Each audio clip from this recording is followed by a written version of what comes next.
الشيطان اللعين الرجيم بسم الله الرحمن الرحيم الحمد لله الذي لم يتخذ صاحبة ولا ولدا ولم يكن له شريك في الملك ولم يكن له ولي من الذل وكبره تكبيرا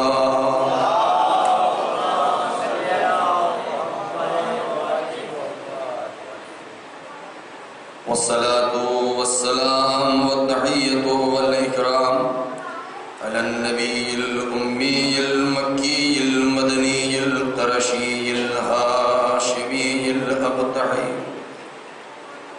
سيدنا ومولانا ومقتدانا وهادينا أبي القاسم محمد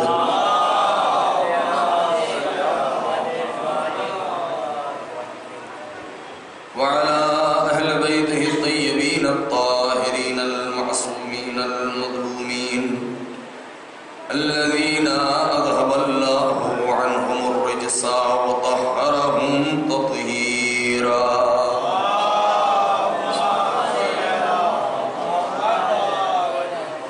ولعنة الله على أعدائهم أجمعين من الآن إلى صباح يوم الدين أما بعد وقد قال الله الحكيم في كتابه الكريم بسم الله الرحمن الرحيم هل أتى على الإنسان حين من الدهر لم يكن شيئا مذكورا إنا خلقنا الإنسان من نطفة أمشاج نبتليه فجعلناه سميعا بصيرا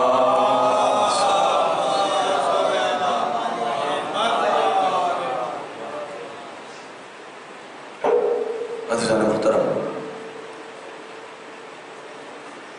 سورہ مبارکہ حل عطا، اس کی ابتدائی آیات ہیں جس کے ذیل میں گفتگو کا سلسلہ شروع ہوا ہے۔ یہ مکمل سورہ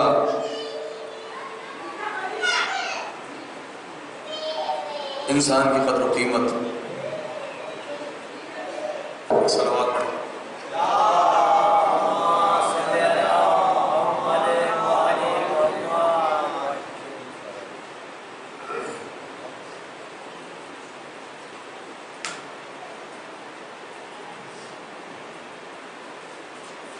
اور صلوات پڑھیں پر محمد۔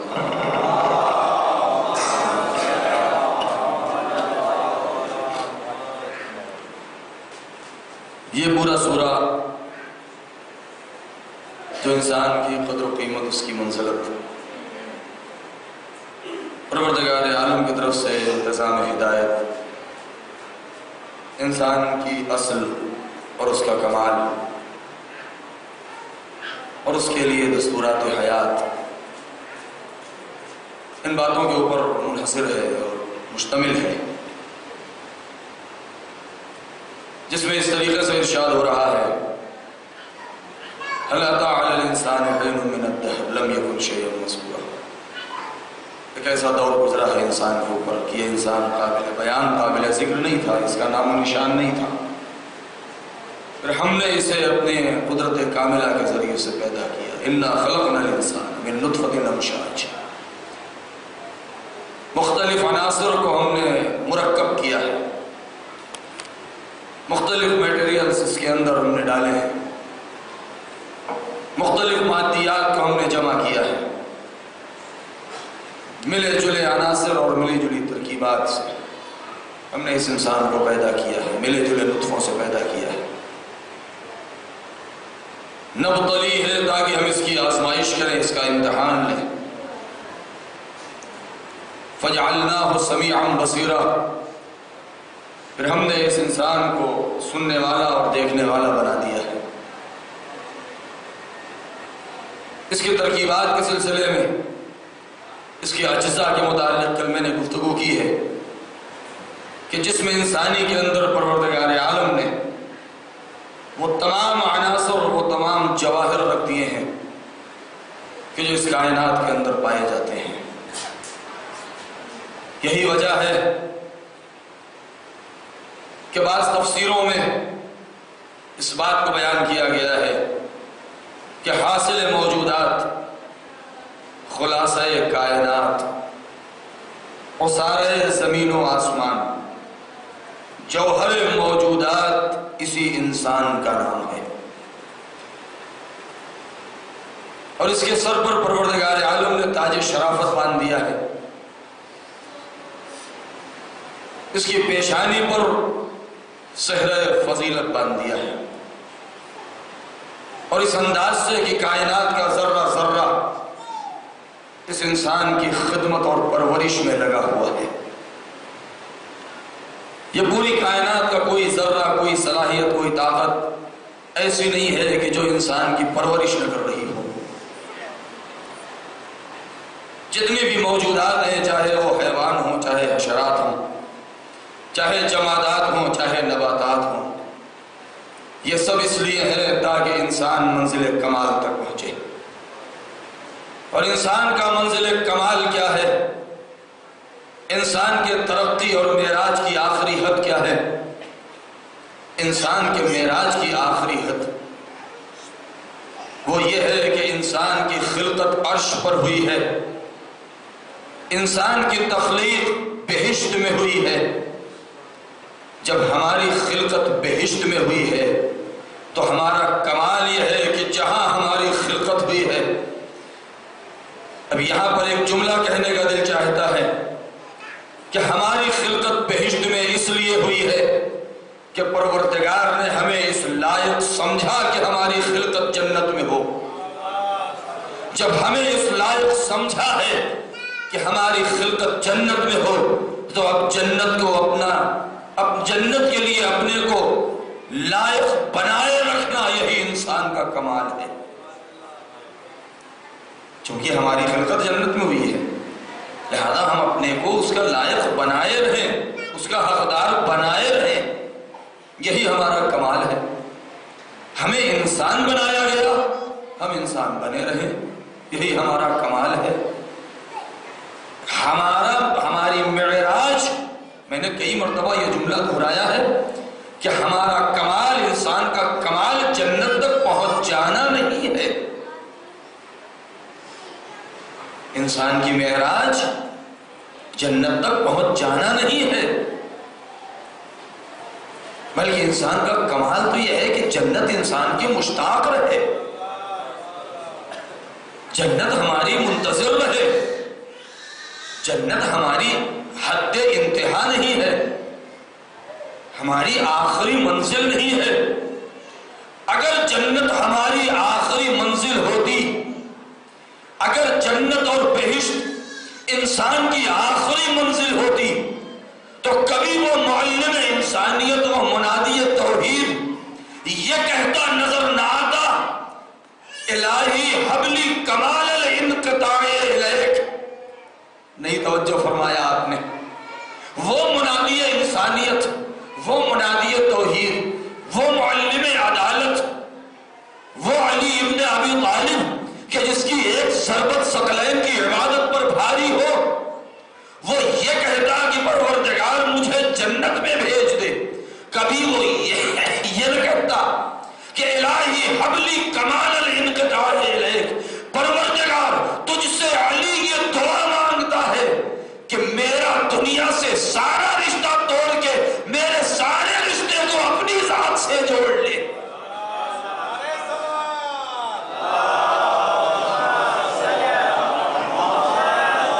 اس کا مطلب یہ ہے کہ جنت ایک الگ مقام ہے، قرب پروردگار ایک الگ مقام ہے۔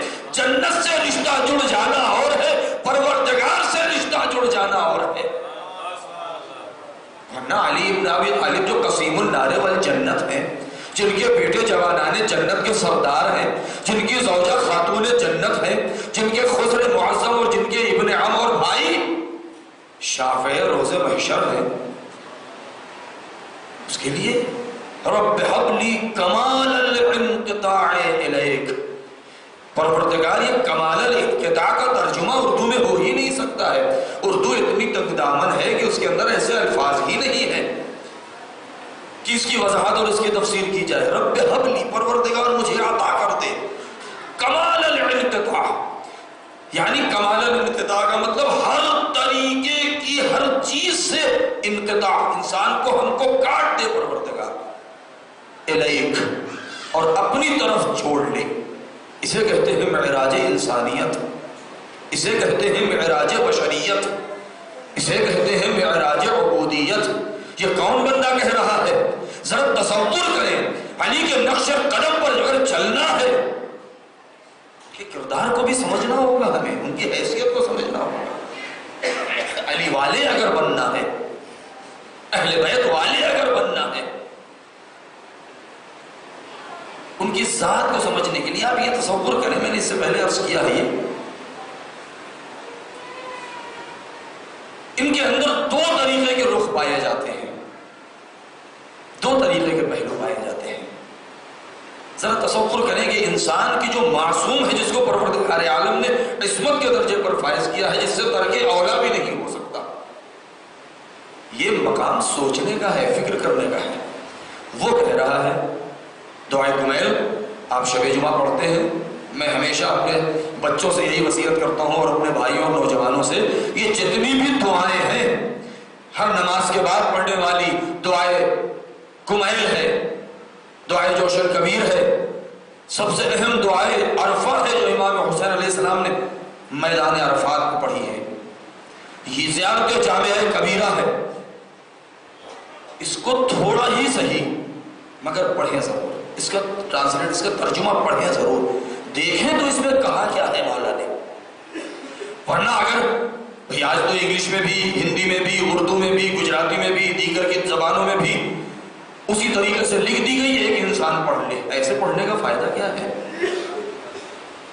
ایسے پڑھنے کا فائدہ کیا ہے؟ ٹھیک ہے ہم کو ثواب مل جائے گا، کیونکہ ثواب کس چیز کا ملے گا؟ ہمیں ثواب اس چیز کا ملے گا کہ معصوم نے ہمیں تعلیم دی ہے کہ بارگاہ پروردگار میں اس انداز سے دعا مانگو. ہم نے وہی الفاظ دہرا دیے ہیں جو معصوم نے ہم سے کہے ہیں، لیکن ہم یہ نہیں سمجھ پا رہے ہیں کہ ہم جو اتنی دیر تک بیٹھے بارگاہ پروردگار میں رو رو کے پڑھ رہے ہیں، اس میں ہم مانگ کیا رہے ہیں، ہم کیا کہہ رہے ہیں پروردگار سے؟ اللهم اغفر لي الذنوب التي تحبس الدعاء، اللهم اغفر لي الذنوب التي تنزل النقم، اللهم اغفر لي الذنوب التي تغير النعم. اس کے کیا معنی ہے؟ وسط میں جائیں دعائے کمیل کے، اور اس میں ایسے ایسے الفاظ ہیں کہ جو مولا علی کہہ رہے ہیں، پروردگار، غور فرمائیے جملے کے اوپر، خدایا اگر تو نے مجھے جہنم میں ڈال دیا تو میں جہنم کے شعلوں سے نہیں ڈر رہا ہوں. اللہ اکبر. آج پوری کائنات کس بات سے ڈر رہی ہے؟ جہنم کے شعلوں سے. ساری کائنات کس سے ڈر رہی ہے؟ جہنم میں جانے سے.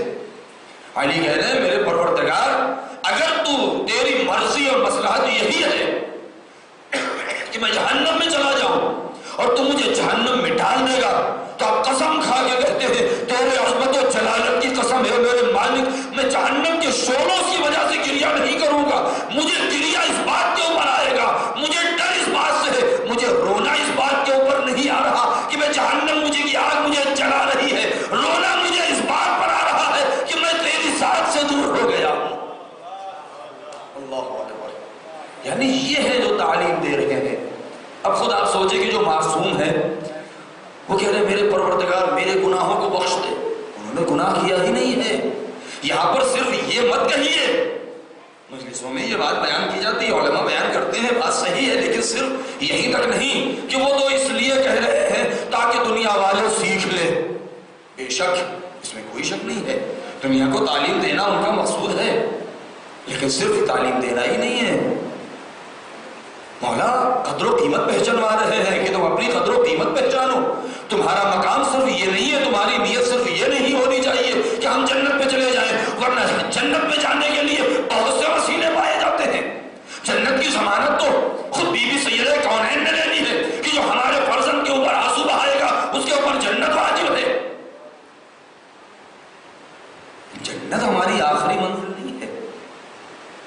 کہ ہماری آخری منزل ہے قرب پروردگار، ورنہ علی کی جو ایک ایک رات ہزار ہزار تکبیریں بیان بلند کر رہے ہیں، سب سجدہ خالق میں رکھتے ہیں، پیر سے تیر نکال لیا جاتا ہے پتہ نہیں چلتا ہے۔ اب دل چاہتا ہے میں عرض کروں، جوش ولی آبادی کا یہاں پر ایک بہت اچھا جملہ ہے، انہوں نے لکھا ہے، البتہ قاعدہ کلی نہیں ہے لیکن انہوں نے اس کو مولانا علی کے ساتھ سے فضائل کا ایک رخ دیتے ہوئے انہوں نے یہ جملہ بیان کیا ہے، کہا کہ جامع ازداد آج تک دنیا میں کسی کو نہیں دیکھا گیا، یعنی ضدین نہیں جمع ہو سکتی ہیں، لیکن تنہا ذات علی وہ ہے کہ جس میں ضدین جمع ہیں، اور اس کی مثال وہی اشعار ہیں کہ جو عمرو عاص نے بیان کیے ہیں، بآل محمد علی کی شان میں میدان صفین میں، کہ جب حاکم شام نے کہا کہ جا منبر کے اوپر اور علی کی منقصب میں کچھ بیان کر، اور ایک مرتبہ منبر پر خاموش بیٹھا رہا، اور خاموش بیٹھے رہنے کے بعد اب جو اس نے زبان کھولی ہے تو عجیب و غریب عالم ہے، حاکم شام کے چہرے کا رنگ بدل رہا ہے، غصے سے آگ بگولا ہو رہا ہے، اور عمرو عاص بیان کر رہا ہے، بآل محمد عرف الصواب وبأبیاتہم نزل الکتاب۔ اگر اچھائیوں کو کہیں سے پہچاننا ہے، اگر بشریت کی قدر و قیمت کو پہچاننا ہے، اگر نیکیوں کو پہچاننا ہے، اگر ثواب کو پہچاننا ہے تو صرف آل محمد کے ذریعے سے پہچانا جا سکتا ہے۔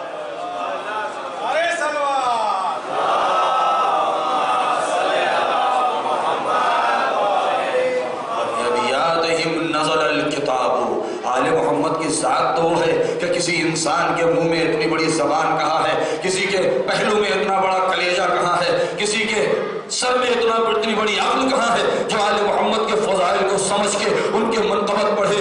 میں ابیاتہم نزل الکتاب، حق تو یہ ہے کہ ان کا قصیدہ خدا پڑھے جیسا کہ ان کی شان میں اس نے پورا قرآن نازل کر دیا ہے۔ اس کے بعد کا شعر، علی الدر والذہب المصفى، علی ہی وہ اصلی موتی ہے، سچے موتی ہے، اور وہ کھرا سونا ہے، وباقی الناس کلہم تراب، اور زمین کے اوپر رہنے والے یہ سارے انسان مٹی ہیں، پتھر ہیں، اور اصلی سونا اور اصلی موتی صرف علی کی ذات ہے۔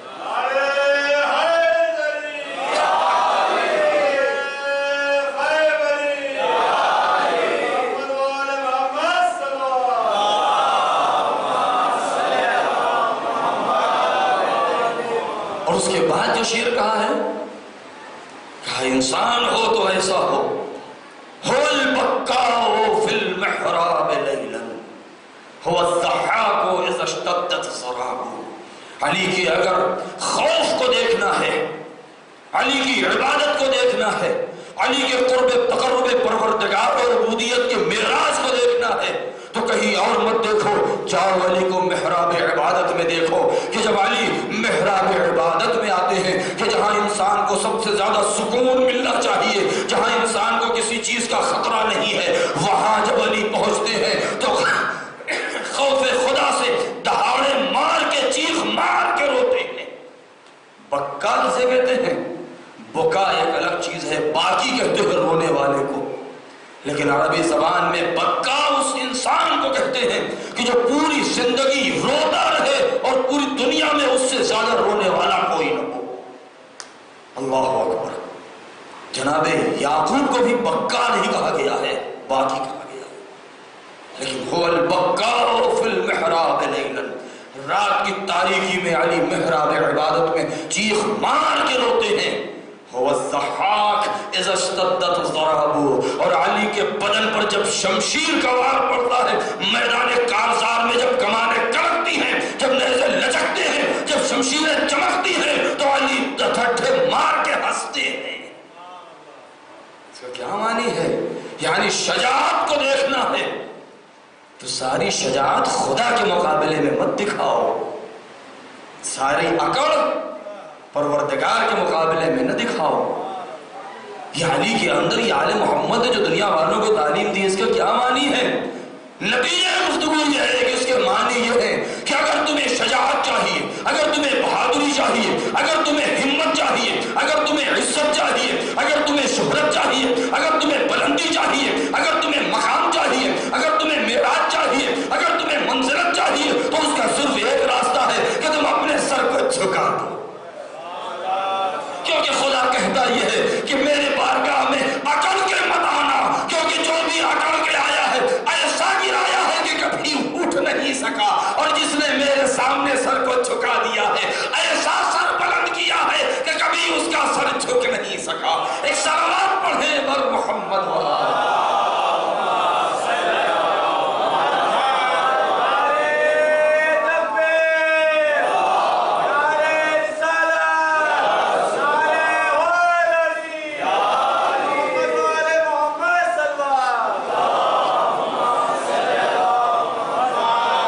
ایسا جس نے بھی پروردگار کے سامنے خضوع کیا ہے، خشوع کیا ہے، اپنے سر کو جھکا دیا ہے، اپنا رب مان لیا ہے، خدا کہتا ہے اے میرے بندے تو جھکتا جا میں اٹھاتا جاؤں گا، تو گرتا جا میں بلند کرتا جاؤں گا، تو سبوح القدوس کے نعرے بلند کرتا جا میں تیری تسبیح کی صدائیں آسمان اور عرش تک پہنچا دوں گا۔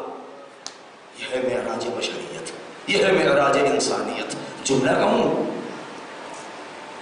بارگاہ پروردگار میں دعا مانگنا،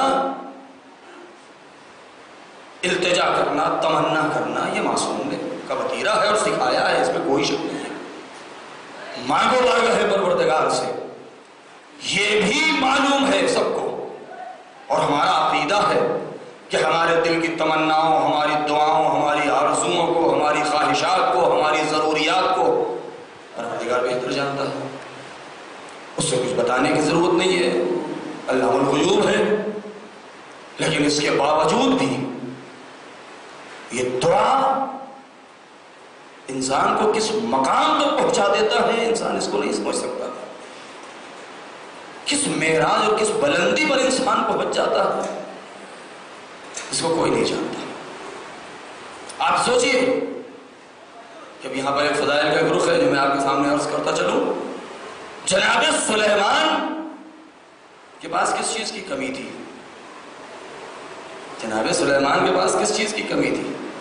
نبوت ان کے پاس، رسالت ان کے پاس، ملوکیت ان کے پاس، سلطنت ان کے پاس، لیکن ان سب کے باوجود، نبوت اور رسالت ہونے کے باوجود بھی وہ دعا مانگ رہے ہیں، پروردگار مجھے ایسا ملک دے دے جو کسی کو نہ دیا ہو۔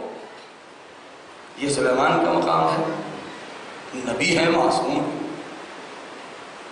لیکن ایک علی کے چاہنے والے، ایک امام کے چاہنے والے کا مقام کہ جب انسان اپنے کو اس منزل پر پہنچا دیتا ہے تو وہ طاقت مل جاتی ہے انسان کو کہ پوری دنیا کی کوئی طاقت اس کا مقابلہ نہیں کر سکتی۔ کوفے میں ایک شخص ہے، مولا کا چاہنے والا ہے، چھٹے امام کا دور ہے یا پانچویں امام کا، اپنے گھر میں ہے، سادہ سا لباس پہنے ہوئے ہیں، اور اس کے بعد ایک دوسرا شخص آیا اور آنے کے بعد کہا کہ بھئی آپ تو مولا کے چاہنے والے ہیں اور آپ تو مولا کے دربار سے آپ کو بڑا علم حاصل ہو چکا ہے، مجھے ایک مسئلہ پوچھنا ہے۔ پوچھ لو، مجھے مولا نے اجازت دی ہے مسئلہ بتانے کی۔ جیسے ہی یہ کہا کہ نہیں، میں آپ کے پاس اگر مسئلہ پوچھنے آتا تو میں یہ سب کیوں کہتا، میں آپ سے براہ راست مسئلہ پوچھ لیتا، لیکن مسئلہ یہ ہے کہ میں کوفے میں ہوں اور میرے مولا مدینے میں ہیں، اور میری خواہش یہ ہے کہ مجھے مسئلہ اپنے مولا سے پوچھنا ہے، مگر مسافت اتنی دور ہے، اتنا دور ہے مدینہ کہ میں وہاں جا نہیں سکتا ہوں، اور اگر جاؤں تو ممکن ہے کہ راستے میں مر جاؤں، کیا کروں؟ کوئی راہ حل بتاؤ۔ اب آپ دیکھیے، یہ ایک مولا کا چاہنے والا ہے کہ جسے مولا نے مختصر تاریخ کا اگر ہم اس کی مطالعہ کریں تو بہت مختصر امام کی خدمت میں رہا ہے وہ انسان، لیکن جو دستورات امام نے بتائے ہیں اس پر عمل کیا۔ اچھا، کہا کہ اچھا ایسی بات ہے، مسئلہ معلوم کرنا ہے تو میں بتا دیتا ہوں۔ کہا نہیں، جانا ہے مجھے مدینے۔ کہا ٹھیک ہے، اپنی آنکھ بند کر لو۔ اس نے اپنی آنکھ بند کی، کہا کھول دو۔ اب جو کھولا تو کیا دیکھا کہ امام کا در دولت سامنے ہے، چشمے زدن پلک جھپکتے اس نے اسے کوفے سے مدینے پہنچا دیا۔ کہا کہ میں ہوں، جاؤ، دیکھو اجازت لو، اندر جاؤ، اپنے امام سے مسئلہ پوچھو۔ تب کل بات کیا تو آپ نے پوچھا کون؟ بتایا میں کوفے سے آیا ہوں۔ پہنچ گیا امام کی خدمت میں، ابھی امام کی خدمت میں پہنچے تھے مسئلہ پوچھنے کے لیے، سلام دعا ہو گئی، فکر میں ڈوبے ہوئے ہیں، امام کہہ رہے ہیں کس لیے آئے ہو؟ اب یہ مسئلہ ان کو یاد ہی نہیں آ رہا ہے۔ کیوں؟ اس لیے کہ جو مسئلہ لے کے آئے تھے اب یہ اس سے بڑا مسئلہ ان کے سامنے آ گیا، اپنا مسئلہ اصلی بھول گئے۔ امام کے لبوں پر مسکراہٹ ہے۔ امام نے کہا میں فرصت دیتا ہوں، سوچ لو۔ اب یہ سوچ رہا ہے، ان کو مسئلہ ہی نہیں یاد آ رہا ہے۔